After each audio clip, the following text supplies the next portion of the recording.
এত সুন্দর কোরআনের বাণী রাতটা কোন দিক দিয়ে গেল আমি বুঝবারই পারিনি। এমন সময় আবু সুফিয়ান বলে, নেতা, যে কোরআন শুনতে রাত কোন দিক দিয়ে যায় বোঝা যায় না, সেই কোরআন ধরলে অসুবিধা কি? শুনলেই যদি এত মজা হয় তাহলে কোরআন ধরার মধ্যে শান্তি আছে না নাই? ধরে কেন আছে না নাই? আপনারা কি সবাই কোরআন ধরতে পারবেন? এখানে এমনও কিছু ছেলে আছে যাদের শরীরই ঠিক নেই। আপনারা বলেন তো, সব শরীরে এ কোরআন ধরা যাবে? এই কোরআন ধরবার গেলে কি হওয়া লাগবে? যতক্ষণ তুমি পবিত্র না হবে ততক্ষণ তুমি কোরআন স্পর্শ করতে পারবে না। যেই কোরআন ধরতে গেলে পবিত্র হতে হয়, সেই কোরআনের সমাজ যদি বাংলাদেশে চালু হয়, এই বাংলাদেশটা কেমন হবে বাংলার মুসলমান হিসেবে আমাদের দেখার দরকার আছে না নাই? এই জন্যই অনেক বক্তা বলে সব দেখা হলো শেষ, আগামীতে দেখবো আল্লাহর কোরআনের বাংলাদেশ। এতে করে অনেকের মন খারাপ হয়, সাইডে যা গদর গদর করে, কি কয় না কি কন? এ কথা কি কোনো দলের কথা? এইটা হলো মুত্তাকিন মুসলমানের কথা। জোরে কোন ঠিক কিনা ভাইজান? আবু সুফিয়ান বলে, নেতা, যে কোরআন শুনলে রাত কোন দিকটা যায় বোঝা যায় না, সেই কোরআন গ্রহণ করলে অসুবিধা কি? আবু জাহেল বলে, আবু সুফিয়ান তুই আমার কাছে আয়। যে কাছে কাছে গেছে, কানে কানে ফিসফিস করে বলতেছে, এই কোরআনকে যদি আমরা গ্রহণ করি তাহলে তোর আমার ভুয়া নেতৃত্ব চলবি না। এই মানুষের মাথা কাঁটাল ভাঙ্গা খাওয়া এইটার চলবে না। ভোটের আগে আইসা বলবে গরিবের বন্ধু, সমাজসেবক, জনদরদি, ভোট পায়া নেতা হতে সংসদে যায় আর বাঘ মারার দিকে খেয়াল নেই। জোরেখন কথা ঠিক কিনা? এটার নাম হলো কাঁটাল ভাঙ্গা খাওয়া। জোরেখন কি ভাঙ্গা? কি বলতেছে? গরিবের বন্ধু। আমার এলাকায় শুরু হয়ে গেছে সালামের মহড়া। ধরেখন কিসের মহড়া? সালাম। আসসালামু আলাইকুম, আসসালামু আলাইকুম। নেতা গাড়ি নিয়ে আসতেছে, হঠাৎ রাস্তার মধ্যে ফকির আসতেছে। নেতা এখন ড্রাইভারকে বলতেছে ব্রেক কর।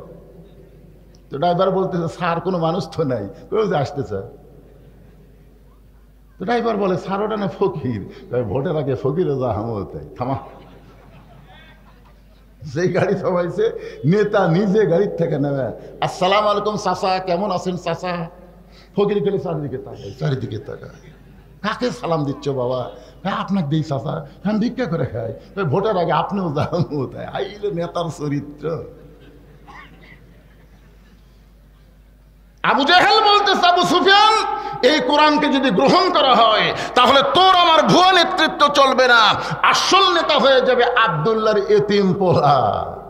আজকেও বাংলাদেশে যারা আবু জেহেলের দল করে তারা কোরআনের ওয়াজ শুনবে, কোরআনের তেলাওয়াত শুনবে, কিন্তু কোরআনের সমাজ এবং রাষ্ট্র তারা কখনোই চাবে না। ধরে কোন কথা ঠিক কি না? কথা বলা লাগবে ভাইজান, হক কথা বলা লাগবে। তো সবসময় যদি জবান বন্ধ থন, মরার আগে আল্লাহ আপনার জবান কাটে নিবি। মরবেন ঠিকই, কলমা মুখত আসবেন, ও করতেছে, সবাই কয় বারে হাত পা সবই ঠিক আছে, কথা বন্ধ হয়ে। কথা বন্ধ কার হয়েছে? এই যে হক কথা বলার সময় যারা জবান বন্ধ রাখবেন, মরার কমপক্ষে 15 দিন আগে আল্লাহ আপনাকে জবান কাটে নিবি। তো জবান যদি কাটে নিবি, কলমা মুখত আসবে, কথা কন না কেন? মরার সময় কলেমার জিকির করতে করতে যদি মরবার চান তাহলে হক কথার সময় জবান বন্ধ রাখলে হবে না। ওয়াতাওয়াসাউ বিল হক, জবান খুলে হক কথা বলতে হবে। জোরে কণ্ঠে।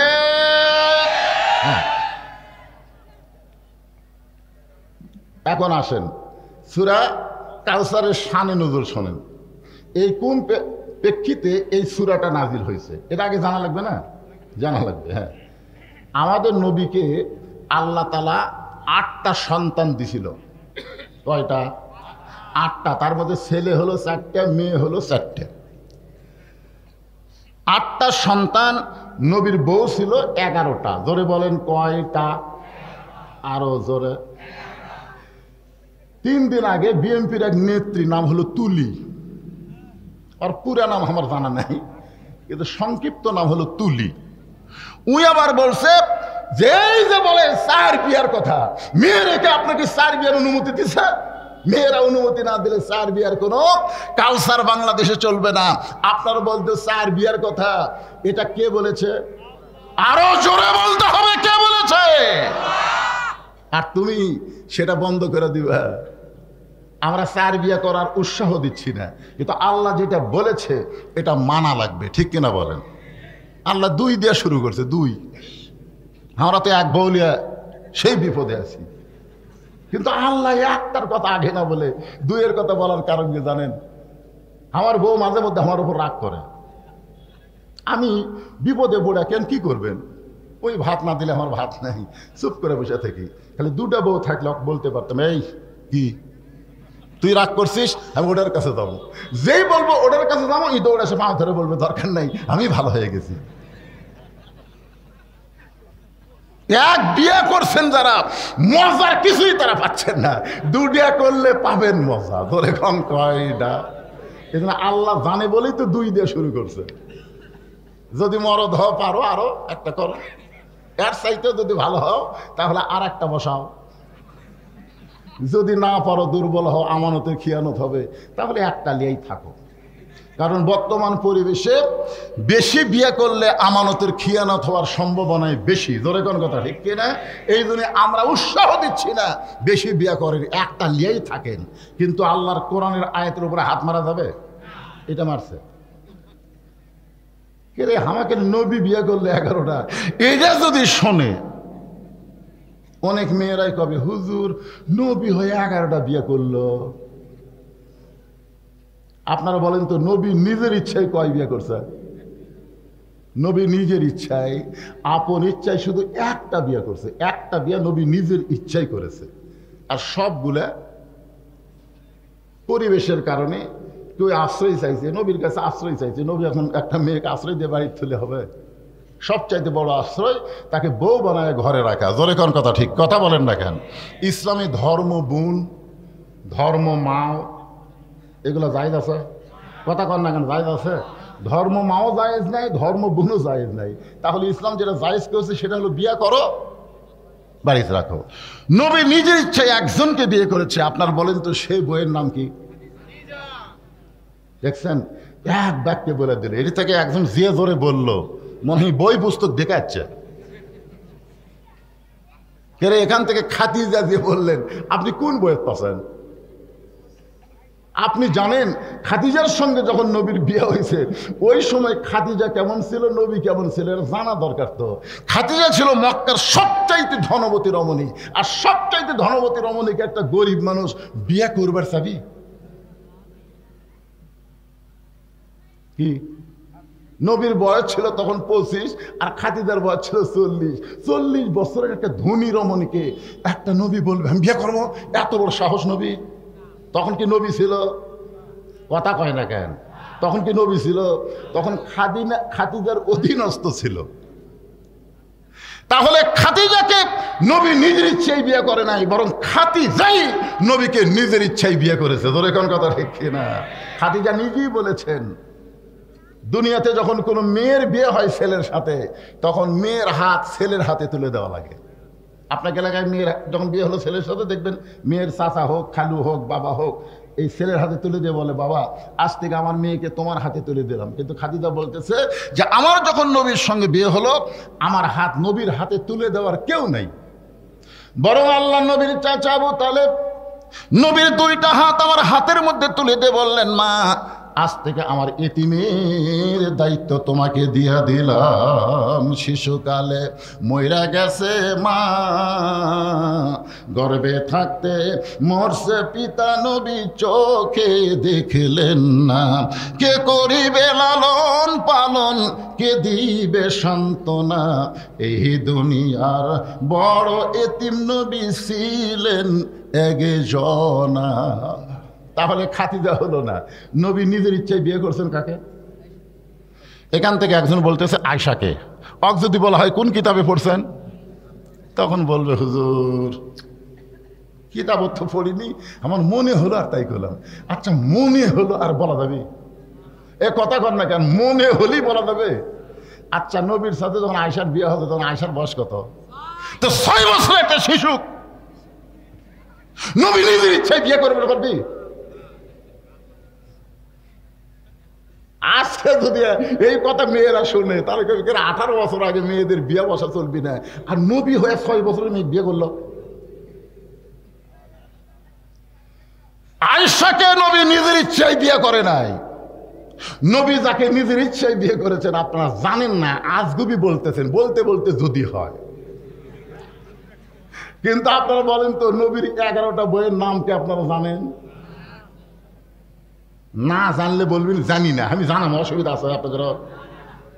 11টা বইয়ের নাম জানেন?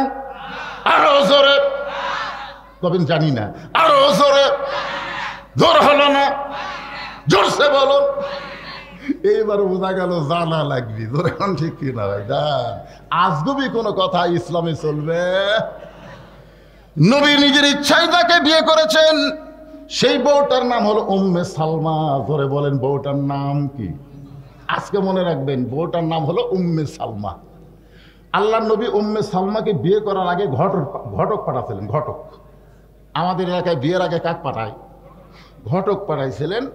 একজন আনসার সাহাবী উম্মে সালমাকে রাসূলের সাথে বিয়ে দেওয়ার জন্য ঘটক হয়ে উম্মে সালমার বাড়িতে গেলেন। উম্মে সালমার বাড়ির দরজা দিয়ে সালাম দিয়ে বলেন, উম্মে সালমা, আমি নবীর পক্ষ থেকে ঘটকালি করতেছি, আল্লাহর নবী আপনাকে বিয়ে করতে চায়। উম্মে সালমা ঘরের ভিতর থেকে বললেন, নবীর সঙ্গে আমি বিয়া বসবো না। ঘটক কয়, কে রে, এত ভাগ্য খারাপ। যেই নবীর জুতার পরশে আল্লাহর আরশ ধন্য হয়ে গেছে, আর সেই নবী এই মেয়েটাকে বিয়ে করতে চায়, আর মেয়েটা বলতেছে নবীর সঙ্গে বিয়া বসবো না। ঘটকের মেজাজ খারাপ। আল্লাহ নবীর কাছে গিয়ে বলতেছে, ইয়া রাসূলুল্লাহ, এমন একটা বেদব মেয়ের কাছে আমার ঘটকালি করতে পাঠাইছেন, ও আপনার নাম শুনে বলতেছে নবীর সঙ্গে বিয়ে বসবো না। রাসূল বললেন, তোমার ঘটকালি হয়তো পছন্দ হয়নি, যেভাবে বলা দরকার তুমি পারোনি, আমি নিজেই যাব। আল্লাহর নবী নিজেই গেলেন উম্মে সালমার দরজা, আসসালামু আলাইকুম ইয়া আহলাল বাইত, আগে দরজার দিয়ে সালাম দিলেন। নবীর সুন্নত, কোনো দরজাত গেলে, কোনো বাড়িতে গেলে আগে কি দেওয়া লাগবে? কথা কয় না, আগে কি দেওয়া লাগবে? কোনো কথা বলার আগেই সালাম দেওয়া লাগবে, জানেন? এই জন্য একটা হাদিস আছে, আসসালামু ক্বাবলাল কালাম, কথাবার্তা বলার আগেই সালাম। আচ্ছা, কেউ যদি আমাকে বলে, হুজুর আসসালামু আলাইকুম, সালাম হবে? কি জন্য হবে না? আগে হুজুর কাছে। আচ্ছা, কেউ যদি বলে চাচা আসসালামু আলাইকুম, হবে? কেউ যদি বলে চেয়ারম্যান সাহেব আসসালামু আলাইকুম, হবে? কিন্তু কেউ যদি বলে ইয়া নবী সালামু আলাইকা, তাহলে হবে? হবে? আগে কি বলছে? ইয়া নবী। আমি তো আগে ইয়া নবীর দলে আছিলাম, কিন্তু 11 সালে যখন হজ করবার গেলাম, তখন মদিনায় রাসূলের রওজার পাশে গিয়ে সবাই সালাম দিচ্ছে। ওইবারে আমি সালাম বুঝলাম যে কিভাবে সালাম দেওয়া লাগবে। সবাই সালাম দিচ্ছেন, আসসালামু আলাইকা ইয়া রাসূলুল্লাহ, আসসালামু আলাইকা ইয়া হাবিবাল্লাহ। আপনি ইয়া নবী বলতে পারেন, ইয়া রাসূল বলতে পারেন, তবে আগে সালাম দেবেন, তারপরে ইয়া নবী বলতে হবে। ইয়া নবী আগে বলা যাবে না, আগে সালাম দেওয়া লাগবে। এই জন্য আসসালামু ক্বাবলাল কালাম, কথাবার্তার আগে কি? আচ্ছা, কেউ যদি বলে আজকের মাহফিলের সম্মানিত সভাপতি, আজকের মাহফিলের সম্মানিত প্রধান অতিথি, আজকের মাহফিল আমার সামনে বসা আল্লাহর বান্দারা, পর্দার অন্তরালের মা বোনেরা, সবাইকে লক্ষ্য করে আমার সালাম, আসসালামু আলাইকুম। সালাম হলো? আগে কত কথা কইছে, তারপরে সালাম দিছে। আসলে নবীর সুন্নত অনুযায়ী সালাম হচ্ছে না। এই জন্য সালাম দিয়ে যত ইচ্ছা কথা বলো। আল্লাহ নবী উম্মে সালমার দরজা সালাম দিলেন। উম্মে সালমা সালামের উত্তর দিলেন, দিয়ে বলতেছেন, ইয়া রাসূলুল্লাহ, আপনার ঘটককে আমি ফিরিয়ে দিলাম, এরপরে আপনি আবার নিজে আইছেন। আল্লাহ রাসূল বলতেছেন, আমি আপনাকে বিয়ে করতে চাই, আপনার মত কি, এখন আপনি বলেন। উম্মে সালমা বলতেছে, আমাকে বিয়ে করতে গেলে আমার 3টা শর্ত আপনাকে পুরা করা লাগবে। ধরে বলেন কয়টা? 3টা শর্ত যদি পুরা করেন তাহলে আপনাকে আমি স্বামী হিসাবে স্বীকার করতে চাই। আল্লাহ রাসূল বললেন, প্রয়োজন হলে তোমার 3টা শর্ত পুরা করে হলো আমি তোমাকে স্ত্রী হিসাবে গ্রহণ করব, তোমাকে বিবাহ করব ইনশাআল্লাহ। আচ্ছা, আপনারা বলেন তো, উম্মে সালমার মধ্যে এমন কি আছে যার কারণে নবী শর্ত পুরা হলো বিয়ে করবে? আসলে উম্মে সালমার মধ্যে কি আছে ভাই?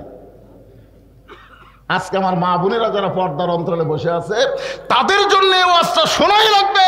ও মায়েরা, উম্মে সালমার মধ্যে এমন কি গুণ ছিল যার কারণে নবী হয়ে তাকে বিয়ে করবে?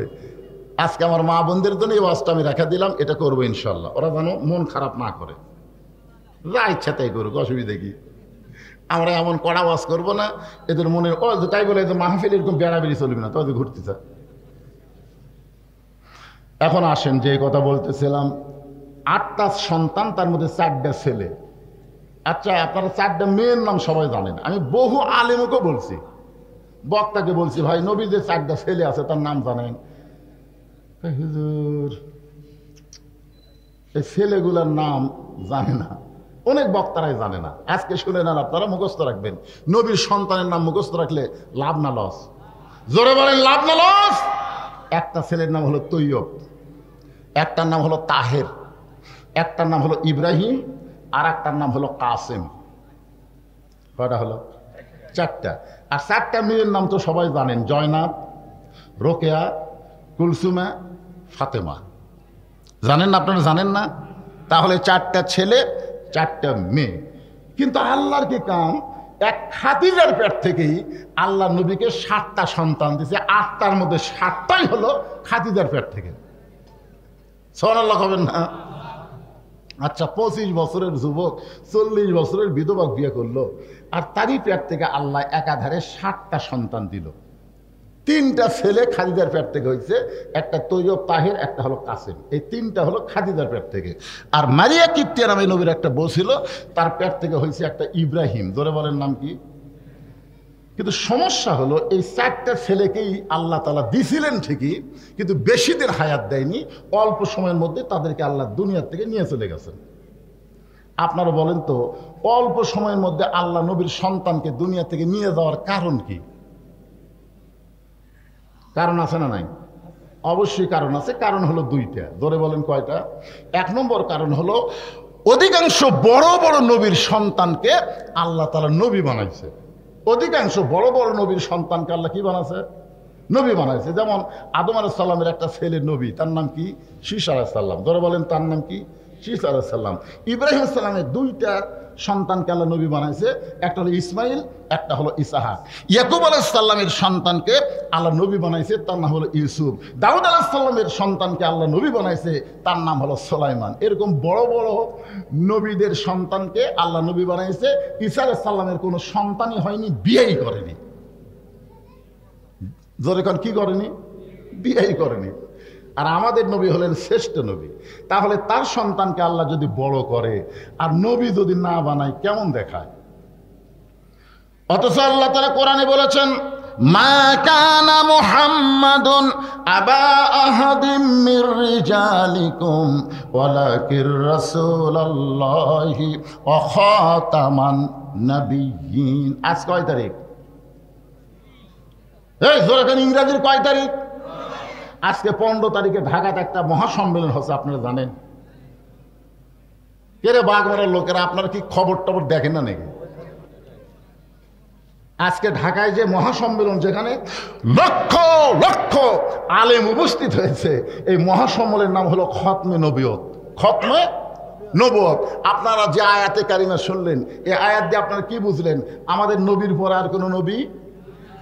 যারা নাই শব্দটা বলবেন না, তাদের কি সন্দেহ আছে নাকি? আমাদের নবীর পর আর কোনো নবী?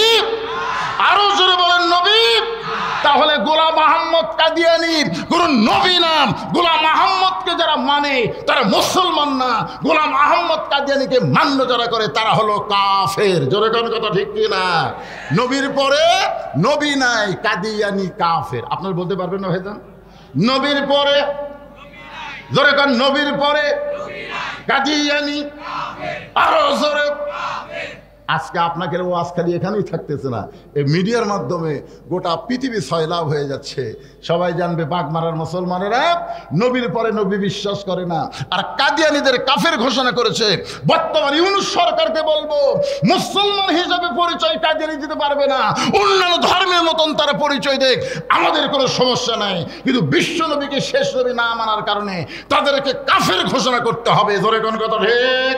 কারা কারা এই মর্মে ঠিক 2 হাত তুলে আমার আল্লাহকে দেখান। লিল্লাহি তাকবীর। হাত নামান। আল্লাহ দেখলেন যে বড় রাখলে আর একটা সমস্যা আছে। আপনারা বলেন তো, পীর সাহেব যদি মারা যায় আর পীরের বেটা যদি বড় হয়, তাহলে মুরিদরা তাকে কি বানায়? ওই যদি লুচ্চাও হয়, বর্তমানে 18 শীত যে দুটা পীর আছে, ওই দুইটা পীরের চেহারা হলো ওল মুখে। জোরে কোন কি মুখে কথা কন না কেন? দাড়ি নাই, অথচ এরা হলো পীর জাদা। তো নবীর বেটা হলে নবী জাদা। অনেক উম্মতেরা হয়তো নবীর চাইতো নবীর ছেলেকে বেশি সম্মান করতো। জোরে কোন কথা ঠিক কিনা? ওরে বাবা রে, নবী পাইনি রে, নবীর ছেলে বেশি রে, পাও ধুয়ে পানি খাওয়া লাগবি রে। এই জন্য আল্লাহ দেখলেন যে আমার নবীর পরে নবীর চাইতে বেশি সম্মান যেন কেউ না পায়, এই জন্য ছেলেগুলোকে অকালে নিয়ে গেলেন। 4টা মেয়ে আল্লাহ হায়াত দিয়েছিলেন। 4টা মেয়েকে আল্লাহ কি দিয়েছিলেন? হায়াত দিয়েছিলেন। একটা হলো জয়নাব, বিয়ে হয়েছিল। রোকেয়া বিয়ে হয়েছিল। কুলসুমা বিয়ে হয়েছিল। ফাতেমার তো খবর আপনারা সকলেই জানেন। আমার যারা ওয়াজ শোনেন, ফাতেমার ওয়াজ নাই এরকম একটা মাহফিল নাই। জোরে খান কথা ঠিক কিনা? অল্প হোক বেশি হোক, কারণ আমার মা বোনদের দিকে তাকায় কিছু একটা টান মারাই লাগবে। জোরে খান কথা ঠিক কিনা ভাইজান? তো এখন বলেন, এই সময় নবীর ছেলেগুলো যখন অকালে চলে গেল, তখন কিছু তেলতেলা মক্কার নেতারা এরা আবল তাবল বলা শুরু করলো। যেরকম আমার এলাকার কিছু তেলতেলা বলে, বদরুশীদের কোনো ছেলে নেই, মানে আমাকে আল্লাহ কোনো ছেলে দেয়নি, 3টা মেয়ে। ধরে কোন কয়টা মেয়ে? 2-1জন বলেই ফেলায়, যা করবে কামাই, সব খাবি জামাই। অনেকে আমাকে বলে, হুজুর কি করবেন? যা করবেন কামাই।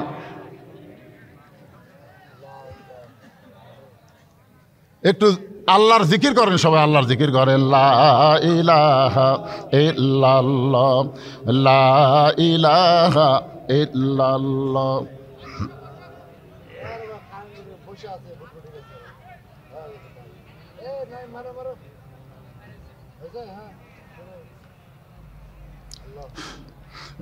করতেছেন ভাইজান, সামান্য অন্ধকার যদি আপনাদের সহ্য না হয়, যতদিন পর্যন্ত আল্লাহর কোরআনের রাষ্ট্র চালু না হবে, ততদিন পর্যন্ত গোটা বাংলাদেশ অন্ধকারে নিমজ্জিত থাকবে। ধরে কোন কথা ঠিক কিনা? এই জন্যই তো বলা হয় আল কোরআনের আলো। সংসদে গেলে কিছু লোক ব্যাপার হয়। আচ্ছা, আপনারা অ্যাঙ্গেলে মায়ের বোঝেন না? অ্যাঙ্গেলে মায়ের আল কোরআনের আলো সব জায়গায় জালো, সব জায়গা করবেন। আপনারা বলেন তো তার মধ্যে সংসদ আছে না নাই? ওরা আর বেদার হবে না। কিছু লোক আছে সংসদের কথা করলে, তাহলে আমরা কি করব? আল কোরআনের আলো সব জায়গায় জালো। লিল্লাহে তাকবীর। তো আমার এলাকার কিছু কিছু লোক বলে, যা করবি কামাই, সব খাবি জামাই। আমি ওদের মুখে ছাই দেওয়ার জন্য, ধরে কারণ কি দেওয়ার জন্য? ছাই দেওয়ার জন্য 235 শতক জায়গার উপরে, কত শতক? 235 শতক জায়গার উপরে মসজিদ, মাদ্রাসা, এতিমখানা নির্মাণ করছি। এইটা পৃথিবীর কারো কাছ থেকে দান সদকা নয়, সম্পূর্ণ হচ্ছে আপনার ওয়াজের পরে যে টাকা দেন, সেই টাকা দিয়ে মসজিদ, মাদ্রাসা, এতিমখানা নির্মাণ করছি। এইবারে আবার আল্লামা সাইদি হুজুরের নামে একটা অডিটোরিয়াম নির্মাণ করেছি। বলেন সুবহানাল্লাহ। জনগণ আমার জামায়ক বলে, কি ব্যাপার, খবর কি? যা পাই সব লাগাই, মানে জনগণ যা দেয় সব লাগায়। তাহলে যা করবো কামাই, সব খাবে জামাই, এ কথা ভুল। যা করবো কামাই, সব খাবে মসজিদ, মাদ্রাসায়। ধরে কান সুবহানাল্লাহ। এখন তেলতালারা বলা শুরু করছে যে আব্দুল্লাহর বেটা বিদায় দিলেই সব শেষ, তার বংশ বুনিয়াদ থাকবে না। আল্লাহ নবীর চোখের মধ্যে পানি। আল্লাহ ডাকলেন, হাবিব, আমি আপনাকে এত ভালোবাসি, আপনার চোখের পানি রাখবো না, আপনাকে খুশি করার জন্য ইন্না আতাইনা কাল কাউসার, নিশ্চয় আপনাকে কাউসার দেওয়া হলো। সুবহানাল্লাহ। এখন আপনারা বলবেন, হুজুর কাউসার কি? কাউসার এমন একটা পিয়ালা, যে পিয়ালার 1 গিলাস পানি পান করে কেউ যদি জাহান্নামেও যায়, আল্লাহ জাহান্নামকেও জান্নাত বানায়া দিবে। সুবহানাল্লাহ না কেন? হাউজে কাউসারের 1 পিয়ালা পানি যদি আপনি পান করে জাহান্নামও তো যান, তাহলে জাহান্নামকে আল্লাহ জান্নাত বানাই দিবে। এখন হয়তো আপনারা বলেন, হুজুর জাহান্নামত তাহলে যাবে কেন? আসলে জাহান্নামত যাবেই না। হাউজে কাউসারের পানি যারা পান করবে তারা জাহান্নামী হবে না, আল্লাহ তাদেরকে জান্নাত দিয়ে দিবে। তখন হাউজে কাউসারের মালিককে আবার কয় আল্লাহ। ইন্না আতাইনা কাল কাউসার কি বুঝতেছেন? আপনাকেই মালিকানা দেওয়া হলো। এখন হাউজে কাউসারের মালিক হচ্ছে আল্লাহর নবী। সাহাবেরা চিন্তা পড়ে গেল, এই হাউজে কাউসার তো আল্লাহ নবীকে দিবে হাসরের ময়দানে। ধরে কোন কোথায় দিবে? হাসরের ময়দানে। হাসর হবে তামার সানি, উম্মত বলবেন পানি পানি।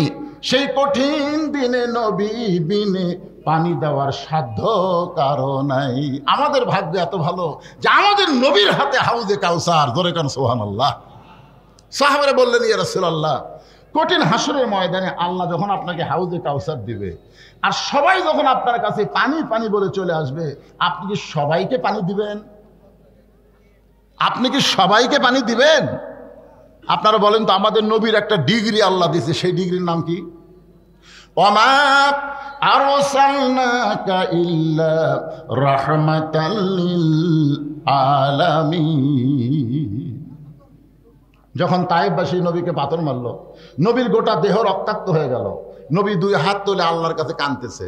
যায়েদ বললেন, ইয়া রাসূলুল্লাহ, যারা আপনাকে পাথর মেরে রক্তাক্ত করলো তাদের ধ্বংসের জন্য আপনি কাঁদতেছেন। আল্লাহ রাসূল বলে, যায়েদ, আমি কারো ধ্বংস চাই না, আমি তাদের হেদায়েত চাই। যায়েদ বলল, হুজুর, যারা পাথর মারা আপনাকে রক্তাক্ত করলো, আপনি তাদের হেদায়েত চান। চিন্তা করে দেখেন কেমন নবী, দরদের নবী। সাহাবেরা বললেন, হুজুর, সবাই যখন হাসরের ময়দানে কঠিন তৃষ্ণা নিয়ে আপনার কাছে আসবে হাউজে কাউসারের কাছে, আপনি কি সবাইকে দিবেন? আল্লাহ রাসূল বললেন, আমি হলাম বন্টনকারী, আমি হলাম বন্টনকারী, কিন্তু আমার ইচ্ছা মতো বানতে পারবো না। আল্লাহ ঘোষণা করলেন, ফাসাল্লি লিরাব্বিকা ওয়ানহার। 1 নম্বর নামাজ, 2 নম্বর কুরবানি, এই 2টা আমল যারা করবে তারা পান করবে হাউজে কাউসারের পানি। একটু জোরে সোরে সুবহানাল্লাহ কর না কেন? এখানে 2টা কথা বলা হচ্ছে ভাই, 2টা কথা রে। 1 নম্বর হলো নামাজ, জোরে কেন? 1 নম্বর কি? 2 নম্বর হলো কুরবানি। আজকে নামাজের কথা শুনলে অনেকের কলিজা চুলকানি, যে হুজুর কি আর ওয়াজ পায় না, আবার নামাজ। আপনারা বলেন তো, এ কোরআন শরীফের মধ্যে কতবার নামাজের কথা বলা হয়েছে? তা আল্লাহ একবার বলে পারতো না? একবার। তো আল্লাহ একই নামাজের কথা 82 বার বলার পিছনে কারণ হলো, নামাজ হলো সবচাইতে গুরুত্বপূর্ণ ইবাদত। জোরে কোন কথা ঠিক কিনা? হ্যাঁ। অনেকে বলে, হুজুর একই ওয়াজ আবার নামাজ। এখানে কারা কারা মাগরিব এশার নামাজ পড়েননি? না, হাত তুলবার ক্ষমতা। হাত তুলে ডাইরেক্ট ওয়াজ করা যাবে না, তো অ্যাঙ্গেলে ডোজ দেওয়া লাগবে। আপনারা যারা যারা মাগরিব এশার নামাজ পড়েননি, একবার বিবেকের আদালতে আপনি প্রশ্ন করে দেখেন, ফজর পর্যন্ত আপনার বাঁচার গ্যারান্টি আছে? যদি ফজর পর্যন্ত বাঁচার গ্যারান্টি না থাকে, তো মাগরিব এশার নামাজ বাদ দিলেন কেমনে? না, ফজর পর্যন্ত আপনার বাঁচার গ্যারান্টি নাই, এই কথা যদি আপনি নিজে বলতে পারেন, তাহলে মাগরিব এশার নামাজ বাদ দিলেন, ফজর পর্যন্ত বাঁচবেন না। তাহলে এরই মধ্যে যদি আপনি মরে যান, কত মানুষ আপনার জানাজার দোয়া করলে, নামাজ পড়লে আপনি জান্নাতে যাবেন? একবার নিজের বিবেকের আদালতে প্রশ্ন করে দেখেন তো, দুনিয়ার সমস্ত মানুষ যদি আপনার জানাজার নামাজ পড়ে দোয়া করে, তারপর আপনি জান্নাতে যাওয়ার পারবেন না। কারণ মাগরিব এশার নামাজ না পড়ার কারণে লা সালাতা লা ঈমানা, যার নামাজ নাই তার ঈমান নাই। বাইনাল আবদি ওয়াল কুফরি তারকুস সালাত, বান্দার কাফেরের মধ্যে পৃথক করার জিনিসটার নামই হলো নামাজ। শোনেন, এই বাংলাদেশে যখন কোরআন দিয়ে রাষ্ট্র চলবে, তখন কেউ প্রধানমন্ত্রী হওয়ার সাথে সাথে তার 1 নম্বর দায়িত্ব আল্লাহ দিছে আকামুস সালাত, নামাজ কায়েম করা। জোরে কোন কথা ঠিক কিনা? নামাজ নামাজ নামাজ। এই সূরা কাউসারের মধ্যে আল্লাহ বলতেছেন, ফাসাল্লি লিরাব্বিকা, নামাজ। নামাজ ছাড়া কোনো গতি নাই ভাইজান। চিন্তা করে দেখেন, হাউজে কাউসারের এই পিছন দিকে ওটা বসে শুরু করে, এই মাদ্রাসার ছাত্র কি রে,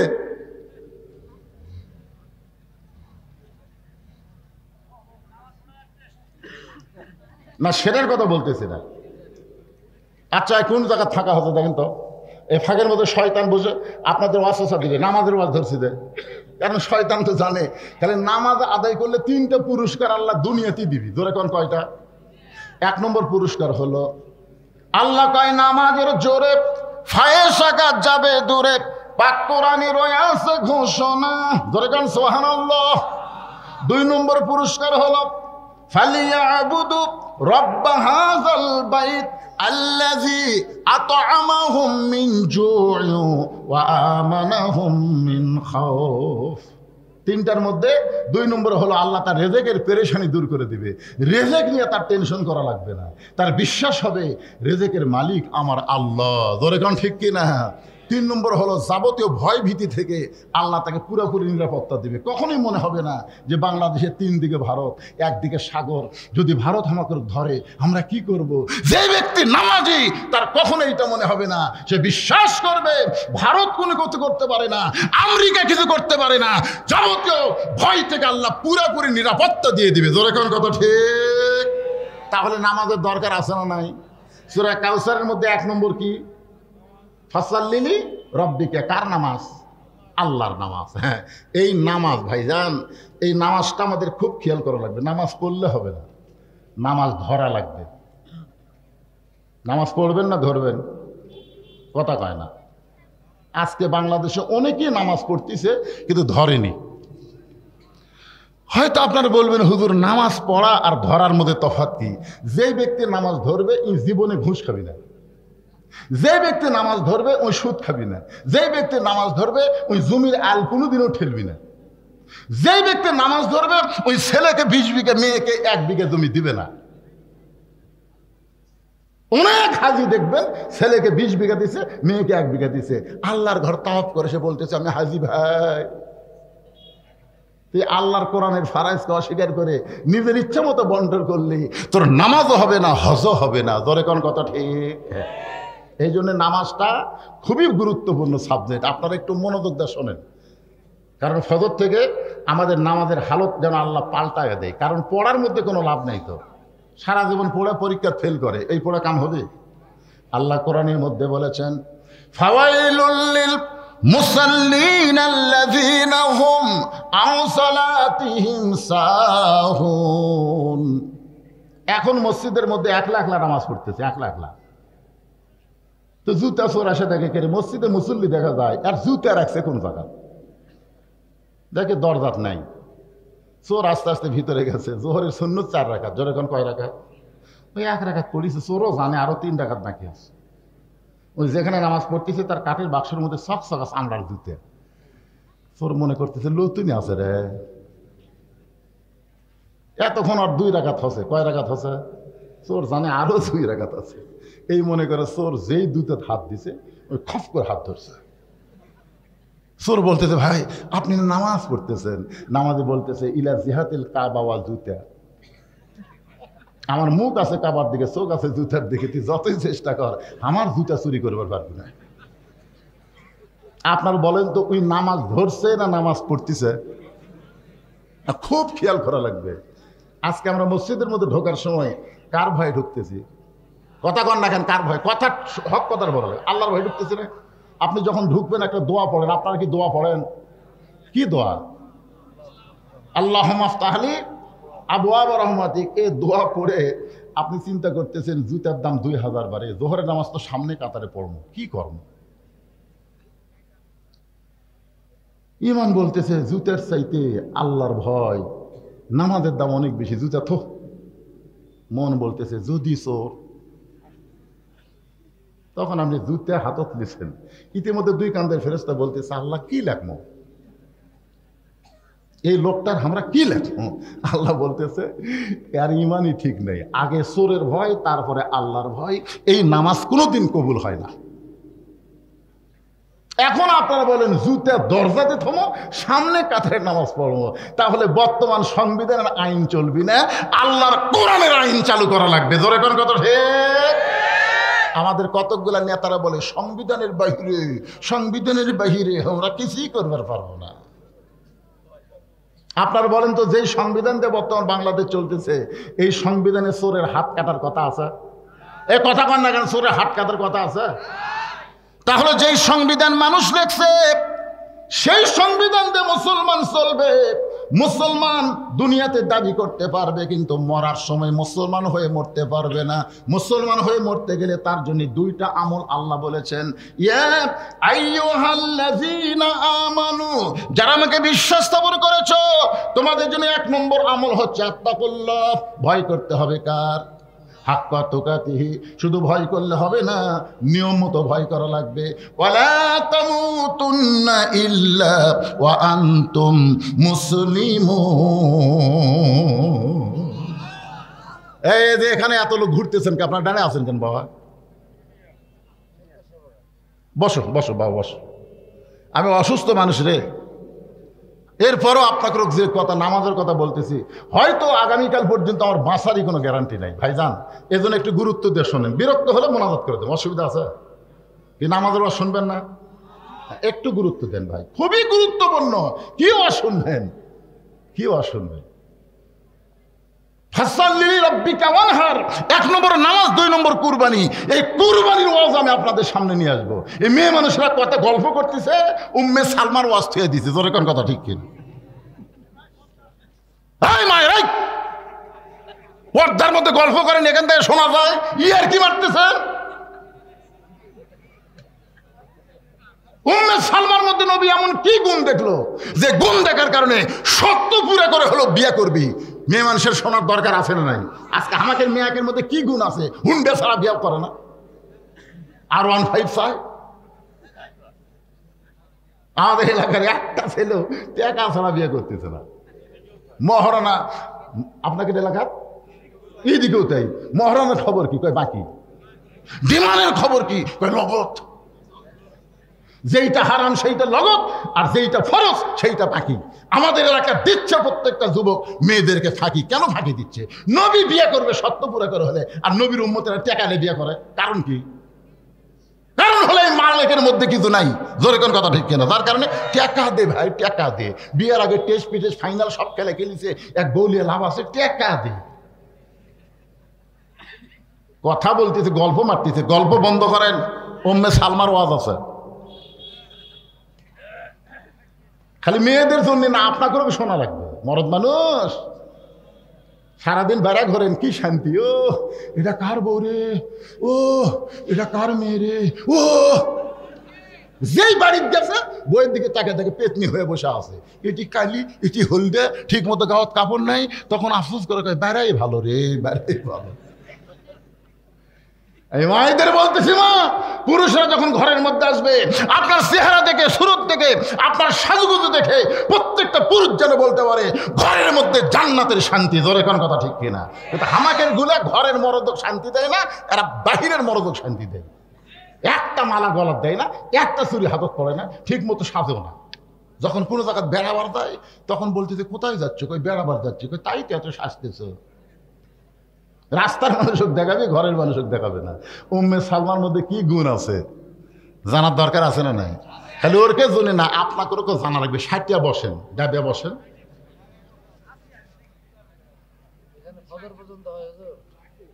না ফজর পর্যন্ত ধুবি না, না না শেঠ, এটা কে কথা? আপনাকে পাগল ভাবছেন নাকি? যে কথাটা বলতেছে 1 নম্বর, ফাওয়াইলুল লিল মুসাল্লিন। আমরা হতে চাই না, আমরা হতে চাই সূরা কাউসারের ফাসাল্লি লিরাব্বিকা। 2 নম্বর কি? ওয়ানহার। ওয়ানহার মানে কি? কুরবানি। এই যে এটা কে মুরব্বী নাকি? এটা কে হাঁটুর মধ্যে কাল্লা মারছে কে বাবা? এদিকে তাকান বাজান, খুবই গুরুত্বপূর্ণ সাবজেক্ট আল্লাহর নামাজ। এই নামাজটা পড়লে হবে না, নামাজটা ধরা লাগবে। জোরে কোন কি করা লাগবে? নামাজটা ধরলে আপনাকে আল্লাহ 3টা পুরস্কার দিবে। 1 নম্বর পুরস্কার হলো যাবতীয় বেহুদা কাজ থেকে আল্লাহ হেফাজত করবে।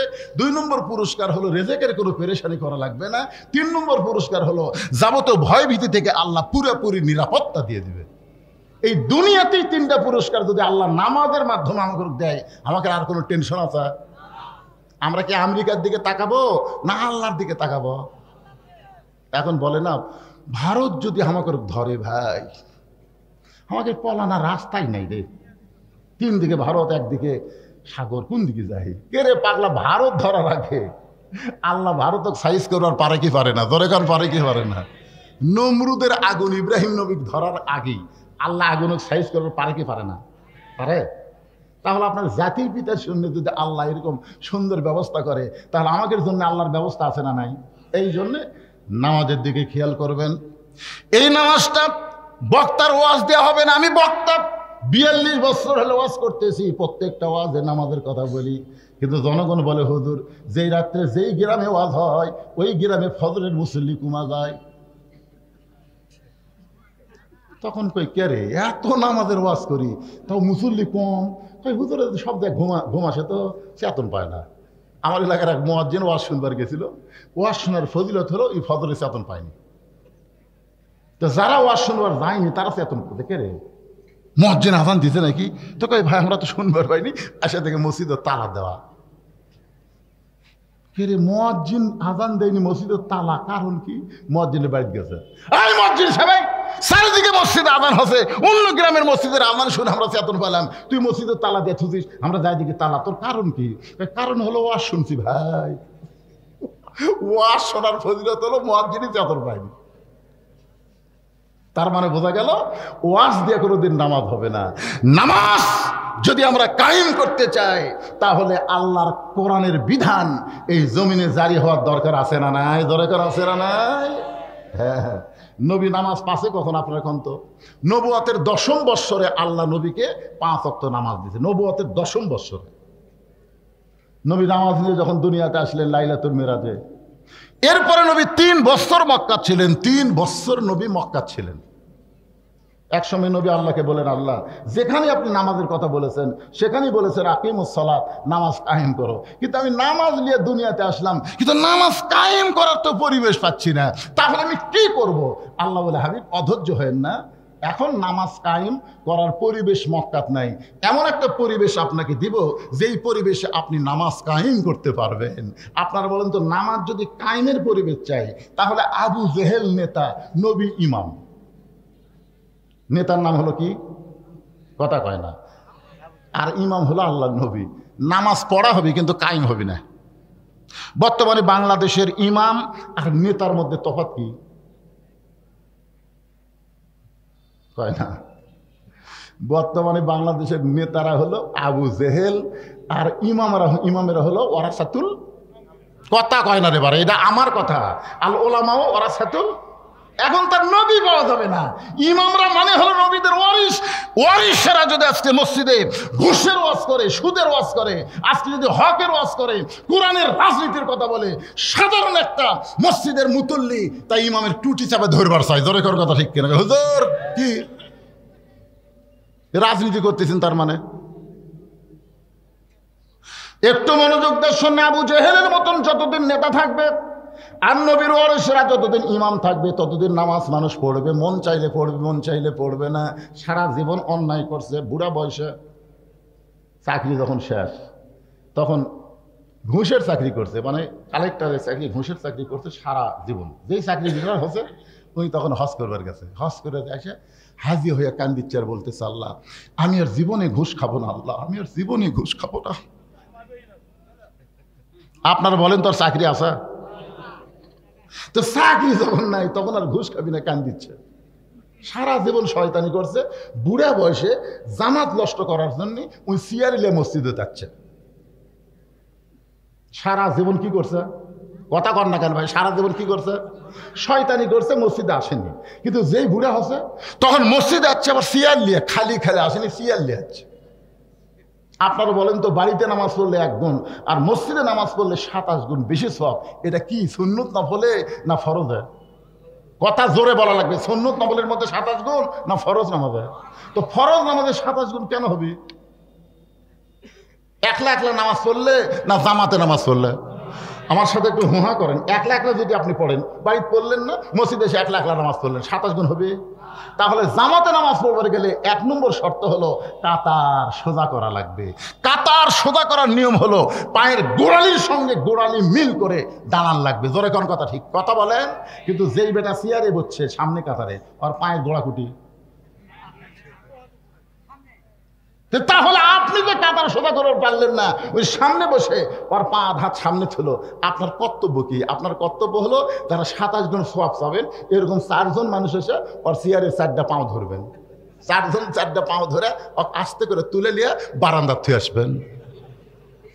যে তুই যখন জুয়ান ছিলি তখন আমরা নিজের চোখে দেখছি তুই শয়তানের ম্যানেজার ছিলি, এখন বুড়া হতে চামড়া ঢিল, আল্লাহর সাথে দিছু মিল, আমাকে সাথে তোর জামাত চলবি না, পরিবার চাই বারান্দা 1 লাখ পর সিয়ার নিয়ে কোনো নামাজ মসজিদে হবে না। জোরে বলেন কত ঠিক? যদি কোনো লোক বলে হুজুর আমি তো আগে থেকে নামাজ পড়ি, এখন আমার মাজা টাজা সব গেছে, যার কারণে আমি সিয়ারত বসে নামাজ পড়ি, আমি তাদেরকে ফতুয়া দিছি বাড়ির পর, বাড়ির পর মসজিদে চলবে না, কারণ লা ইকাল্লিফুল্লাহু নাফসান ইল্লা উসাহা। আল্লাহ কোরআনে বলেছে তোমার কষ্ট হবে এমন কিছু আমি আল্লাহ তোমাকে চাপাই দেব না। তুমি যদি 60 বছর 62 বছর সরকারি চাকরি করো, বুড়া বয়সে তোমাকে চাকরি করা লাগবে না, সরকার যেমন তোমাকে পেনশনে বেতন দেয়, আমি আল্লাহ তোমাকে পেনশনের সওয়াব দেব, যেখানে নামাজ পড়ো সেখানেই সওয়াব পাবে। জোরে কোন কথা ঠিক কিনা কথা বলে? একটু মনোযোগ দিবেন। আল্লাহ নবী যখন মদিনাত গেলেন, মদিনা যখন রাষ্ট্র হয়ে গেল, ওই সময় 5 ওয়াক্ত নামাজ আল্লাহ জামাতে ফরজ করে দিলেন, কায়েম হয়ে গেল। আকামুস সালাত, 1 নম্বর দায়িত্ব হলো নামাজ কায়েম করা। আমাদের বাংলাদেশের যুবকদেরকে আমরা যদি 5 ওয়াক্ত নামাজ মসজিদে পড়াবার চাই, তাহলে বর্তমানের ওয়াজ দেওয়া হবে না, আল্লাহর কোরআন সংসদে যাওয়া লাগবে। ধরে কোন কথা ঠিক কি না? আল্লাহর কোরআন কোথায় যাওয়া লাগবে? যদি কোরআনের সংসদ না যায়, খালি মাহফিলে যদি থাকে, তাহলে যা আসলো তাই। 1 নম্বর হলো নামাজ, ফাসাল্লি লিরাব্বিকা, 2 নম্বর ওয়ানহার। 1 নম্বর নামাজ, 2 নম্বর কুরবানি। এখন কুরবানির উপরে আমি আপনাদের কিছু শোনাচ্ছি। কুরবানিটা কি? অনেকে মনে করতেছে হুজুর 2টা শর্ত পুরো করলে হাউজে কাউসারের পানি যদি পাওয়া যায়, তাহলে আমি গরিব মানুষ, আমার তো কুরবানি হয় না হুজুর, আমি তো 1 নম্বর নামাজে, কিন্তু আমি তো কুরবানি দিবার পারি না, তাহলে আমার খবর কি? আমি একটা গান গাইতো, দেখেন আপনারা এই গানের মধ্যে কুরবানি দিয়ে কি বোঝেন? গাবো? ইমানের দাবি যদি কুরবানি হয়, সেই দাবি ঘরে বসে থাকা নয়। এই গানের মধ্যে কুরবানি আছে না নাই? তাহলে আমার সঙ্গে সবাই যুবকের একটু বলেন, ইমানের দাবি যদি কুরবানি হয়, সেই দাবি ঘরে বসে থাকা নয়। ইমানের দাবি হলো কিছু বিনিময়, সেই বিনিময় যদি কলিজার ঘাম হয়, সেই ঘাম দিতে যেন তৈরি থাকি। ওগো দয়াময় আমার আল্লাহ দয়াময়। ইমানের দাবি হলো অগ্নিশিখা, বাতিলের বিরুদ্ধে জ্বলতে শিখা। সে আগুনে জ্বলে জ্বলে যদি, সে আগুনে জ্বলে জ্বলে দিতে হবে ইমানের পরিচয়। ইমানের দাবি ঘরে বসে থাকা নয়, ইমানের দাবি যদি কুরবানি হয়। বর্তমানে সবচাইতে বড় কুরবানির নাম হলো আবু সাইদ। আপনার বুঝতে পারেননি, কে জানা একজন মাঝখান থেকে ঠিক কথাই বুঝতে পারছে। আপনার বলেন তো, হাসিনা 15.5 বছরে জামাতের খবর কি? বিএনপির খবর কি? আজকে বিএনপির কতগুলো নেতা বলতেছে রাজাকার এই মুহূর্তে বাংলা ছাড়। আপনারা কোন তো শহীদ প্রেসিডেন্ট জিয়াউর রহমান, তিনি কোনোদিন রাজাকার শব্দ উল্লেখ করছে? এই আমার মতন যারা মুরব্বী আছেন, শহীদ প্রেসিডেন্ট জিয়াউর রহমান যখন 4 বছর ক্ষমতাতে ছিল, একটা বারো কি কোনোদিন কছে রাজাকার? কারণ প্রেসিডেন্ট জিয়াউর রহমান যাকে প্রধানমন্ত্রী বানাছিল শাহজিদুর রহমান, উনি হচ্ছে 1 নম্বর রাজাকার। ধরে কোন কয় নম্বর রাজাকার? আমার কথার সাথে কথা বলবেন না। 1 নম্বর রাজাকার কি বানাছে? প্রধানমন্ত্রী বানাচ্ছে। আপনার বলেন তো, খালেদা জিয়া যে 2 টার্ম ক্ষমতাতে ছিল, 3 টার্ম, কোন সময় কি রাজাকার শব্দ উল্লেখ করছে? আপনার একটু জোরে কোন বারে, আমি বলতেছি করেনি, আপনার কি করছে? আচ্ছা, খালেদা জিয়ার মাধ্যমে যে সন্তান তারেক জিয়া আছে, এই তারেক যে বহু ভাষণ দিচ্ছে অনলাইনে, কোনোদিন রাজাকার শব্দ উল্লেখ করছে? তাহলে জিয়াউর রহমান করেনি, খালেদা জিয়া করেনি, তারেক জিয়া করেনি, এই সময় চামচার বাচ্চা চামচারা, এরা কথায় কথায় বলে বাংলা ছাড়। কেন বাংলা কি তোর বাপ দাদার? বাংলা কি তোর বাপ দাদার? 15.5 বছর বিএনপি আর জামাত কাঁধে কাঁধ মিলাইয়া হাসিনার বিরুদ্ধে আন্দোলন করছে। তোর এখন কথা কন না কেন? করেনি ভাই, করেনি? খালি আওয়ামী লীগের বিরুদ্ধে আমি অ্যাঙ্গেলে ওয়াজ করতেছি, অ্যাঙ্গেলে ডাইরেক্ট তো করবার পারিনি, অ্যাঙ্গেলে ওয়াজ করছি। নামার সাথে সাথে বাগবাড়ার বিএনপি নেতা লুকাইছিল, আচ্ছা আমার খপ করে ধরা গাই, হুজুর আল্লাহ আপনাকে সেই দিছে হুজুর। এরে পাগলা, আওয়ামী লীগের বিরুদ্ধে ডাইরেক্ট বলি দিলে অ্যাঙ্গেলে বাড়ছি, তাই তোরা খুশি হসু। আজকে একটু তোরা বেজার হসকা ভাই, কি মনে করতেছেন? এই চামচা গুলা যে একটা চাপায়ত হচ্ছে, শালা চামচার বাচ্চা চামচা, কখন কোন দল করে তা ঠিক নেই। রাজাকার বাংলার জমিনে রাখবে না, বিএনপি ক্ষমতাতে আসলে নাকি জামাত ইসলাম নিষিদ্ধ করবি, রাজাকারের দলকে নিষিদ্ধ করবি। এই যে আবল তাবল কথা। জিয়া রহমান যেটা করে না, আজকে বিএনপিকে আমি বলবো, শহীদ জিয়ার আদর্শের মধ্যে বিসমিল্লাহ আছে না নাই? আছে না নাই? ইসলামকে মূল মন্ত্র ভেবে তিনি 4 বছর রাষ্ট্র পরিচালনা করেছে। আমার এলাকার যিনি সবচাইতে বড় মাদ্রাসা, একেবারে মোস্তাফিয়া ডবল টাইটেল মাদ্রাসা, সরকারি এলিয়া মাদ্রাসা, সেই মাদ্রাসার প্রিন্সিপাল আল্লামা নজিবুল আমার ওস্তাদ। আমি তাকে জিজ্ঞাসা করলাম অনেকগুলো ছাত্র নিয়ে যে হুজুর, শহীদ জিয়া সম্পর্কে আপনার মন্তব্য কি? তিনি আল্লাহর ওলি ছিলেন। তিনি বললেন, শহীদ জিয়া সম্পর্কে আমার মন্তব্য হলো তিনি হযরত উমর ফারুকের সিমটম। ধরে কান সুবহানাল্লাহ। তাহলে সেই জিয়ার তোরা দল করিস ভাই? তোদের মধ্যে আল্লাহর কোরআন থাকার দরকার আছে না নাই? ধরে কান আছে না নাই? আমি জামাতকেও বলবো বিএনপি আমাদের ভাই, বিএনপিকেও বলবো জামাত আমাদের ভাই। কত কষ্ট, কত নির্যাতন লক্ষ্য করেছি। একই আলুর বাগুনের মধ্যে বিএনপির নেতা এবং আমি ভোটের আগে 2 জন লুকাইছিলাম একই জমিতে। তা আমার একটা কম্বল কমা ছিল, বিএনপির নেতা আমাকে বললো, হুজুর আপনি ওয়াজ নসিহত করেন, একটা আমার কম্বল আপনি নেন। কি দয়া দেখছেন? ওর কম্বল আমি নিচে ফেড়ে 2 জন ঘুম পাড়তি, তার বলতেছে, ভাই রে তোমাকেও পুলিশ খোঁজে, আমাকেও পুলিশ খোঁজে। দেখছেন, আমাদের কোনো কথাই ছিল না। একটা জামাতের অফিস সব তালা মারা, সব তালা মারা। অনলাইনে আমরা মিটিং করছি, প্রকাশ্যে মিটিং করতে পারিনি। কিন্তু সর্বপ্রথম যিনি কুরবানি দিয়ে আমাদেরকে মুক্ত করার ব্যবস্থা করলেন, তার নাম হলো আবু সাইদ। জোরে বলেন কথা ঠিক না? কথা বলে। কুরবানি বোঝা লাগবে, কুরবানি মানে গরু খাসি কুরবানি না, শালা ঘুষের টাকা দিয়ে 2 লাখ টাকা গরু এনে মারতিছে। নামাজের সাথে এই কুরবানির কথা বলা হয়নি। ফাসাল্লি রাব্বিকা ওয়ানহার। একটু মনোযোগ দিয়ে শুনবেন। আবু সাইদ বাতিলের বিরুদ্ধে হকের পক্ষে নিজের জীবনকে কুরবানি দিলেন। কুরবানি, আমাকে একজন বলে, হুজুর আচ্ছা কুরবানির গরুকে যে আপনারা জব করেন, গরুর কষ্ট হয় না? আপনারা বলেন তো, গরুর কষ্ট হয় কি হয় না? এটা যাই দিচ্ছে তাই বুঝতেছে। ঠিক মতো যদি জব না হয়, আবার আবার করে, আবার হায় হায় রে। আমি তাকে বললাম, ভাইজান আবু সাইদকে 1 গুলিতে মারছে না 3 বার গুলি করছে? কয়বার? আপনার বলেন তো, আবু সাইদ যখন প্রথম গুলি করলো, ওই ভিডিও কিন্তু এখন আমার কাছে আছে, আমি ওটা ডাউনলোড দিয়ে থুয়ে দিছি। প্রথম যখন গুলি করলো, আবু সাইদ কি বলছে? ও মারে বাবারে, ও বাবারে, ও বাবারে, হক গুলি করছে। এ কথা কথা। প্রথম গুলি বুকত লাগলো, লাগার পরে আবু সাইদ 2 ধাপ সামনে গেল। তাহলে কুরবানি করলে গরু লাগে কিনা দেখেন তো। আবু সাইদকে লাগেনি, ও আবার সামনে গেছে, আবার গুলি করছে। আবার যেই গুলি করছে, আবু সাইদ আরো 2 ধাপ সামনে গেছে। পুলিশরা মনে করতে কি, হ্যাঁ গুলি করলি, চিল্লা চিল্লি করে দৌড় মারবি, 2টা গুলি করলো তাও সামনে আসে। পরে আবার যখন গুলি করছে, 2 জন বন্ধু যখন ধরলো, তখন সে টলে পড়ে গেল। এখান থেকে প্রমাণ হলো, আল্লাহ রাস্তায় যাকে কুরবানি দেওয়া হয় তার কোনো কষ্ট হয় না, এমনকি পিঁপড়া কাটা যন্ত্রণার চাইতো কম। ধরে কান সুবহানাল্লাহ। উম্মে ফজল যখন নবীর কাছে কালো চাদরের নিচে একটা সন্তানকে এনে দিচ্ছে, উম্মে ফজল নবীর ফুফি আম্মা নবীকে বলতেছে, বাবা আল্লাহ তোমাকে আর একটা নাতি দিছে, আর একটা নাতি দিছে। আল্লাহ রাসূল খুবই কাঁদলেন। কিছুক্ষণ কান্দার পরে নবী আমার উম্মে ফজল থেকে ওই নাতিটা নিলেন, নিয়ে দোয়া করতেছে, আল্লাহ এই গোস্তের টুকরাকে তুমি কুরবানি হিসেবে কবুল করে নাও। সাহাবী বললেন, ইয়া রাসূলুল্লাহ, ফাতিমার পেট থেকে আলীর মাধ্যমে আল্লাহ তাআলা আপনাকে আর একটা নাতি দিল, সেই নাতিকে আপনি কোলের মধ্যে নিয়ে কুরবানির দোয়া করলেন কেন? রাসূল বলেন, সাহাবীরা রে, সেই দিন তোমরাও থাকবে না, আমি নবীও থাকবো না। আমার হোসাইন বাতিলের বিরুদ্ধে হকের পক্ষে আল্লাহ রাস্তায় কুরবানি হয়ে যাবে। 1 নম্বর নামাজ, 2 নম্বর কুরবানি। এখন আসেন আমার মা বোনদের জন্য উম্মে সালমার কথা বলবো। মা বোনদের ধৈর্য কম, ওরা ভাবতেছে হুজুর হয়তো উম্মে সালমার কথা ভুলে গেছে।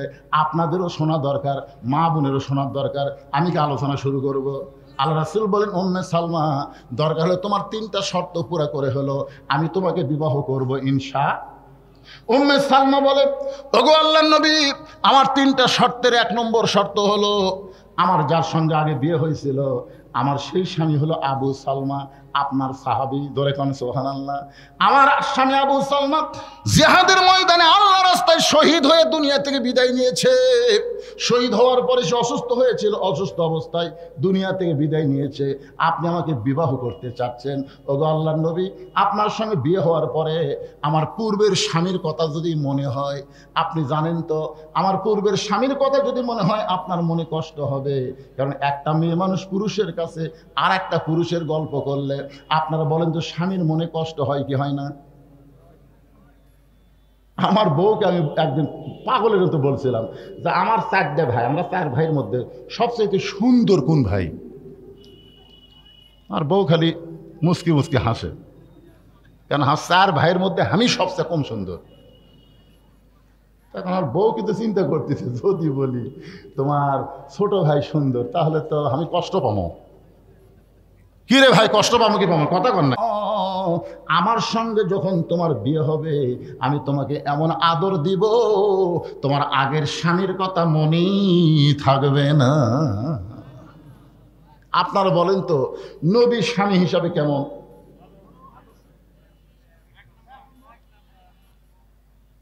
এটা কেমনে বললেন? 11টা বউ একই টাইমে। নবীর কয়টা বউ ছিল? 9টা। এক সময় নবীর 9টা বউ ছিল। 9টা বউ একই টাইম, মানে এক সময় 9টা বউ ছিল। এই 9টা বউ একদিন নবীকে ঘিরে ধরে বলতেছে, ইয়া রাসূলুল্লাহ, আমাদের 9 জনের মধ্যে সবচাইতে বেশি ভালোবাসেন কাকে? আল্লাহ রাসূল কই, বউলে এতদিন সংসার করতেছি রে, কিন্তু এইরকম বিপদ তো পড়িনি। এখন যদি নবী বলে আমি অমুককে বেশি ভালোবাসি, তাহলে বাকি 8 জনকে খুশি হবি না মন খারাপ করবে? তো নবীর ব্যবহারে কারো মন খারাপ হোক, এটা কি আল্লাহ চায়? নবী বললেন, ঠিক আছে আজকে বলবো না কাকে সবচেয়ে বেশি ভালোবাসি, আগামীকাল বলবো, যাও। তো 9টা বউ যখন চলে গেছে, সারা রাত নবীর চোখে তার ঘুম নাই, কারণ সকাল হলে আর ধরবে, মেয়ে মানুষ তো বুঝতেছেন।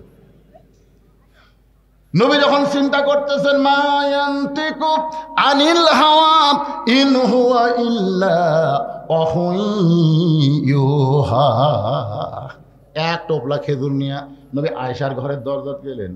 আয়েশা দরজা খুলি বলতে, হুজুর আমি জানি আমাকে সবচাইতে বেশি ভালোবাসেন, কিন্তু সবার সামনে বলতে পারেন নাই, এখন গোপনে বলতে আইছেন। রাসূল বলে, আয়েশা আগামীকাল সকালে যেই কথা বলবো সেখানে রাত্রে কেন বলবো? আমার কাছে কেন আইছেন হুজুর? বলে, তোমাকে 2টা খুরমা খেজুর দিলাম ভালোবেসে, এই কথা যেন তুমি কাউরে খোয় না। আয়েশারে 2টা খেজুর দিয়ে উম্মে সালমার দরজা গিয়ে বললেন, তোমাকে 2টা খেজুর দিলাম, তুমি যেন কাউরে কয় না। উম্মে সালমারে 2টা খেজুর দিয়ে হাফসার দরবারে গেলেন, হাফসারে 2টা খেজুর দিয়ে বললেন কাউরে যেন কয় না। সাউদার দরজায় গিয়ে 2টা খেজুর দিয়ে বললেন কাউরে যেন কয় না। জয়নাব বিনতে জাহশের দরজায় গিয়ে 2টা খেজুর দিয়ে বললেন কাউরে যেন কয় না। নবী প্রত্যেকটা বিবির দরজায় গেলেন, 2টা করে খেজুর দিয়ে শর্ত দিলেন কাউরে যেন কয় না। পরদিন সকালবেলা 9টা বিবি যখন নবীকে ঘিরে ধরে বলতেছে, ইয়া রাসূলুল্লাহ, আমাদের 9 জনের মধ্যে সবচাইতে বেশি ভালোবাসেন কাকে? আল্লাহ রাসূল বললেন, গত রাত্রে তাকে 2টা খেজুর দিছি, তাকে সবচাইতে বেশি ভালোবাসি।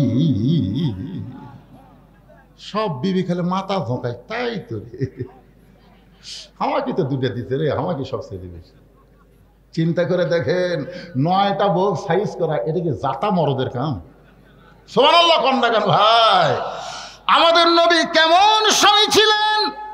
উম্মাহাতুল মুমিনিন মা আয়েশা বলতেছেন, আমাদের নবী শুধু নবী হিসাবে 1 নম্বর না, স্বামী হিসাবে পৃথিবীর শ্রেষ্ঠ স্বামী ছিলেন।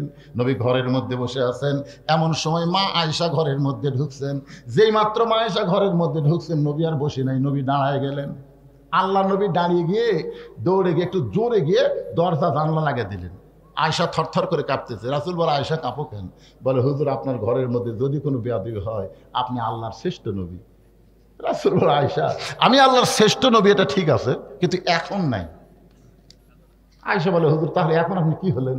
নবী বলতেছে, পাগল, দরজা জানলা বন্ধ করার পরে আমি আর নবী আছি? আশা কয় হুজুর তাহলে এখন আপনি কি হচ্ছেন? এখন আমি স্বামী হচ্ছি, তুমি আমার বউ হচ্ছে, এখন এলে নবী বাদ দাও, আসো আমার বুকের মধ্যে আসো। কি মনে করতেছেন আমি যতই বড় হুজুর হই, এখান থেকে বাড়ি যাওয়ার পরে আমি হুজুর? আমি যদি বউকে বলি বাঘ মারা 2 ঘন্টা ওয়াজ করলাম, তুমি 10 মিনিট শোনো, বউ করলে 10,000 টাকা দিলে শুনবো না। তাড়াতাড়ি টুপি খোলেন, সোতে জনগণ আপনাকে চিনে না তাই হুজুর কয়, কিন্তু আমি চিনি না মালটা কি। নিজের বইয়ের কাছে হুজুর হওয়া যে কত বড় কষ্ট। আল্লাহ নবী আয়েশা, আমি এখন নবী নাই, আমি এখন স্বামী হয়ে গেছি, আমি হলাম স্বামী, তুমি আমার বিবি। এই বলে নবী যখন হাতটা বাড়ায় দেয়, আয়েশা দৌড়ে এসে নবীর বুকের মধ্যে মুখ লুকায় বলে, আল্লাহ, আমার নবী শুধু বিশ্ব নবী না, আমার নবী হলেন পৃথিবীর শ্রেষ্ঠ স্বামী। নবী ডান হাতখানা, এই হাতের নাম কি হাত? এই ডান হাতখানা আয়েশার পিঠে দিয়ে একটা ঠাসি মারছে, এর নাম হলো মহব্বতের ঠাসি। আপনারাও মারবেন, সুন্নতের সব পাবেন। নবী যেই ঠাসি মারছে, আল্লাহ বলে জিবরাইল আর দেরি করিস না, তাড়াতাড়ি নবীর কাছে আয়াত নিয়ে যা। জিবরাইল বলতেছে, আল্লাহ আমি তো নবীর কাছে আয়াত নিয়ে যাই, কিন্তু আজকে তাড়াতাড়ি কেন? আল্লাহ বলতেছে, নবী ঘরের মধ্যে যে আমল করতেছে, এই আমলের কারণে আমি আল্লাহর আরশ খুশি হয়ে গেছে। তোরে কর সুবহানাল্লাহ। আপনারা বলেন তো, নবী ঘরের মধ্যে কি পড়তেছে? নামাজ পড়তেছে, জিকির করতেছে। নিজের বউকে বুকের মধ্যে আদর করা আল্লাহর এত খুশি। ফেরেশতা জিবরাইল এসে নবীকে বললেন, নবী গো, আপনি ঘরের মধ্যে কি আমল করেন? আল্লাহ জানে, আমি জানি না। আল্লাহ খুশি হয়ে কোরআনের আয়াত দিয়ে দিল, হুন্না লিবাসুল লাকুম ওয়া আনতুম লিবাসুল লাহুন্না। স্বামী হলো বিবির পোশাক, বিবি হলো স্বামীর পোশাক। এখনো যে শীতকাল আসতেছে, আপনার স্বামী স্ত্রী কয় ল্যাপ নেবেন? কম্বল কয়টা? এই কম্বল কয়টা রে?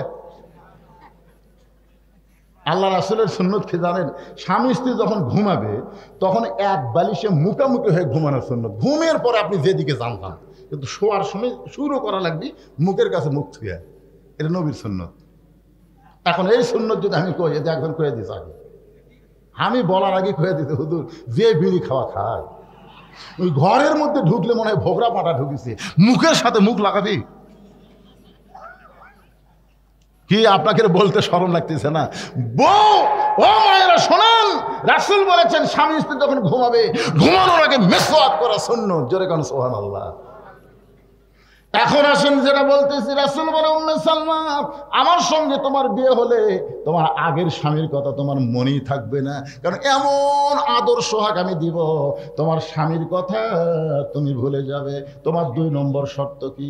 উম্মে সালমা বলে, হুজুর আমার 2 নম্বর শর্ত হলো, আমি জানি যাদের 2 স্বামী থাকবে তারা জান্নাতে গেলে কোন স্বামী পাবে? 2 স্বামী জান্নাতি। কারণ আমার আগেকার যে স্বামী সে তো জান্নাতি, কারণ রাসূলের সাহাবা। রাসূলের সাহাবারা কোথায় যাবে? কথা কয় না। রাদিয়াল্লাহু আনহুম ওয়া রাদু আন যালিকা লিমান খাশিয়া রাব্বাহ।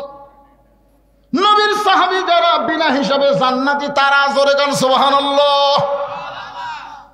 ওগো আল্লাহর নবী, আপনার সঙ্গে যখন আমার বিয়ে হবে, আবু সালমা আমার স্বামী যদি জান্নাতে, বলে আমার উম্মে সালমাকে আমি চাই। যদি আমার আগেকার স্বামী জান্নাতে আমাকে চাই, আমি কিন্তু সেই স্বামীর সঙ্গে থাকবো না, জান্নাতে আপনার বউ হয়ে আমি থাকতে চাই। হুজুর আমার এই শর্ত পুরা করবেন নাকি? রাসূল বললেন, যেমন করে হোক আবু সালমারে বুঝাবো, আল্লাহ বুঝাবেন, আমি তোমাকে বইয়ের মর্যাদা দিয়ে জান্নাতে রাখতে চাই। ধরে কারণ সুবহানাল্লাহ। উম্মে সালমা বলেন, নবী গো, আমার 3 নম্বর শর্ত হলো, আগেকার স্বামীর মাধ্যমে আমার একটা সন্তান আছে, আমার সেই মেয়ে সন্তানটা আপনার সঙ্গে বিয়ে হওয়ার পরে এতিম হয়ে যাবে। এতদিন মা হয়ে আমি তারা আগলে রাখি, কিন্তু আপনার সঙ্গে যখন আমার বিয়ে হবে তখন আমার সন্তানটা কি অবস্থায় থাকবে? সঙ্গে সঙ্গে রাসূল বলেন, উম্মে সালমা তুমি কি মনে করতেছো? আল্লাহ তাআলা কোরআনের মধ্যে বলেছেন, আর আইতাল্লাযী ইউকাযযিবু বিদ্দিন ফাযালিকাল্লাযী ইয়াদুল ইয়াতীম ওয়া লা ইয়াহুদ্দু আলা তুআমিল মিসকিন। ওগো নবী, ধর্মের নামে মিথ্যাবাদীকে আপনারা চেনেন? ধর্মের নামে কারা মিথ্যাবাদী? এতিমকে যারা লালন পালন করবে না, ক্ষুধার্তকে যারা অন্ন দেবে না। হাসিনা কিন্তু খালেদা জিয়াকে এতিমের মাল মারার অপরাধে জেলের মধ্যে বন্দি করছিল। জোরে কোন কথা ঠিক না? আপনারা বলেন তো, 2 কোটি টাকা এতিমের মাল মারছে বলে খালেদা জিয়াকে হাসিনা জেলের মধ্যে বন্দি করলো। অথচ এখনো সেই 2 কোটি টাকা ব্যাংকে 2 কোটি নাই, 10 কোটি হয়ে গেছে। কারণ খালেদা জিয়া কোনোদিন এতিমের টাকা মারবে না, কারণ 2টা এতিমকে লালন পালন করে সে বড় করেছে। ধরে কোন কথা ঠিক কি না? শহীদ প্রেসিডেন্ট জিয়াউর রহমান যখন দুনিয়া থেকে বিদায় নিল, ওই সময় খালেদার 2টা সন্তান তারেক জিয়া আর আরাফাত কোকো, এই 2টা সন্তানকে যে মেয়েটা লালন পালন করেছে সেই মেয়েটা এতিমের সম্পদ কোনোদিন মারবে না। আজকে দেখেন খালেদাকে আল্লাহ কেমন সম্মান দিয়েছে, তাকে দেশ নেত্রী বানাইছে। আর হাসিনাকে আল্লাহ কেমন অপমান করেছে। যারা মিথ্যা কথা বলে, তহমত লাগায়, আল্লাহ তাদের এমন অপমান করলো। 13 তারিখে লকডাউন ডাকলো, অথচ বাংলাদেশের কোনো জায়গায় লকডাউন দেখা গেল না। ধরে কোন ঠিক কি না? হাসিনা নিজেই বলতেছে আমার কেউ নেই। ওই তখন পলাচ্ছিল ভাই, হাসিনা যেদিন পলাচ্ছিল, আপনারা ভিডিও দেখছেন, ওই ভিডিও দেখে সেদিন বুঝেছি হাসিনার বোন রেহানা খালি মাটির দিকে তাকে হাঁটতেছে, আর হাসিনা যাওয়ার সময় খালি চারিদিকে তাকাচ্ছে। ওই সময় হাসিনা একটা গুনগুন করে গান গাছিল, আপনারা শোনেননি, কিন্তু আমি চোখ বন্ধ করে খেয়াল করছি গানটা কি। কব কতজনকে কত কি দিলাম, যাবার কালে এক চামচারও দেখা না হয় না। ও আমার সাদের মালা যায় রে ছিঁড়ে, রইব না আর বেশি দিন বাংলাদেশেতে। আমি বলি হাসিনা ভারতে পলায় গেছো, ভারতেই থাকো, এই বাংলাদেশের চিন্তার করো না। বাংলাদেশে যদি আসো, জনগণ তোমাকে আর ক্ষমতার চেয়ারে বসাবে না, ফাঁসির মঞ্চে নিয়ে যাবে। ধরে কোন কথা ঠিক কি না? আগামীকাল 17 তারিখে রায় হবে। ধরে কোন কি হবে? আরো ধরে কোন কি হবে? আপনারা কি চান? হাসিনার মুক্তি চান না ফাঁসি চান? আবে সাইদের বাপের কাছে যান, মুগ্ধর বাপের কাছে যান, ইয়ামিনের বাবার কাছে যান। জাল্লাদি একটা মেয়ে, ছোট্ট মেয়ে দেখতেছিল, তাকেও বিমান থেকে গুলি করে মারছে। ধরে কোন কথা ঠিক কিনা? বাংলাদেশে 2000-এর অধিক ছাত্রজনকে হত্যা করেছে, প্রায় 30,000 পঙ্গু অবস্থায় আছে। তাদের কলিজার ব্যথা জানেন হাসিনা? আবার আসবার চায়। সেদিন আমার এই যে ফেসবুক আমি লোড করে দিছি, কাদের উনি আবার একটা বিবৃতি দিচ্ছে, যার যা আছে সেইটা বের করে লকডাউনে সামিল হবেন। কে রে পাগলা, তুই কুটি? আমি বলি ভাই, মেম্বার থেকে এমপি মন্ত্রী সবাই যে দলের পালায় দেয়, সেই দলের নেতা নেত্রীর কথায় আর ভুল করবেন না। রাস্তা আসলে কিন্তু পাছা লাল করে দিবে। ধরে কোন কথা ঠিক না? খালি গোপালগঞ্জের পাছা লাল না, গোটা বাংলাদেশের পাছা লাল হয়ে যাবে। ওই ভুল আর করেন না। যেটা বলতেছিলাম একটু মনোযোগ দেন। উম্মে সালমা বলতেছে, ইয়া রাসূলুল্লাহ, তাহলে আমার সন্তানকে যদি আপনি নিজের সন্তানের মতন লালন পালন করেন, তাহলে আমার কোনো আপত্তি নাই। 3টা শর্ত পুরা করে আল্লাহ নবী উম্মে সালমাকে বিয়ে করেছে। এখন আমার প্রশ্ন হলো, উম্মে সালমার মধ্যে এমন কি গুণ আছে যে গুণের কারণে আল্লাহ নবী 3টা শর্ত পুরা করে উম্মে সালমাকে বিয়ে করতে রাজি হয়ে গেল? উম্মে সালমার মধ্যে গুণ উম্মে সালমার না। উম্মে সালমার মধ্যে যে গুণ, সেটা উম্মে সালমার নয়। এই গুণটা হলো আবু সালমা, উম্মে সালমার স্বামী। সেটা হলো উম্মে সালমা মক্কা একটা ধনী ঘরের মেয়ে ছিল। ধরে কোন কি ঘরের? ধনী ঘরের মেয়ে ছিল। নবী যখন মক্কা থেকে মদিনায় হিজরত করলেন, তখন আবু সালমা উম্মে সালমার কাছে গিয়ে বলতেছে, বিবি, আল্লাহ নবী মক্কা থেকে মদিনায় হিজরত করবে, আমিও যাবার চাই। উম্মে সালমা বলতেছে, আমার বাপ মা যদি যাবার না দেয়? তখন আবু সালমা বলতেছে, দরকার হলে আমি সন্তান বউকে বাদ দিয়ে আমি নবীর মহব্বতে মদিনায় যাব। উম্মে সালমার বাপ মা উম্মে সালমাকে যাবার দিল না। এখন বাচ্চা নিয়ে এসে থাকলো মক্কায়, আর আবু সালমা নবীর সঙ্গে চলে আসলো মদিনায়। মদিনা আসার পরে চিন্তা করে দেখেন, বহুদিন নবীর সঙ্গে ছিল, বদরের যুদ্ধ হয়ে গেল, বদরের যুদ্ধ হয়ে গেল, উহুদের যুদ্ধ হয়ে গেল। তখন পর্যন্ত উম্মে সালমা মক্কায় তার সন্তানকে নিয়ে এক সময় আবু সালমা অসুস্থ হয়ে নবীকে বললেন, ওগো নবী, আমি দুনিয়া থেকে বিদায় নিয়ে চলে যাব। আমার বউটা আমার অত্যন্ত মহব্বতের বউ, হয়তো বউ এখন মদিনা আসতে পারেন, একদিন ঠিকই আসবে। আসার পরে দেখবে আমি দুনিয়াতে নাই, আমাকে ওয়াদা দেওয়া লাগবে, আমার বিবিকে আপনি বিবি হিসাবে স্বামী হিসাবে আপনি তার স্বামী হিসাবে দায়িত্ব পালন করবেন, এ ওয়াদাটুকু আপনারা দেন।